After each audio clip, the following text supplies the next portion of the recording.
Наръчник за оцеляване по време на следването. Един завършил вече студент описа трудностите и бариерите, които е срещнал по време на студентските си години. Дава и решения на проблемите, така че наръчникът може да е полезен за бъдещите студенти.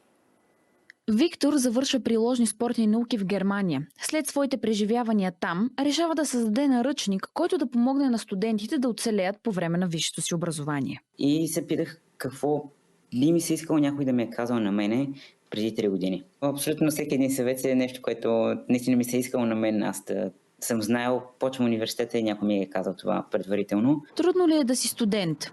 Отговорите са различни. Разбира се, че е трудно, но по супер много причини. Въпреки че стига да си емоционално подготвен по-психически, е по-лесно, бих казал. Не, тъй като се опитвам да се организирам възможно най-добре и смятам, че ми се получава.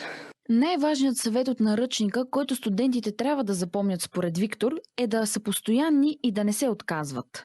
Дори да не се справиш, това не означава, че ти не си добър в дадено нещо. Напротив, това е, когато човек прави грешки, това не е непременно грешка, това е просто урок и ти дава отпорна точка как ти да се справиш по-добре следващия път.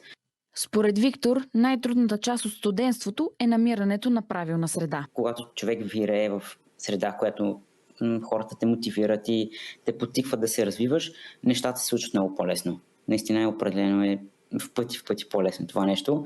И мисля, че това е приобщаването към новата среда и намирането на подходящи хора. Мненията дали е трудно да си студент или не варират, но наръчник със съвети винаги е от полза.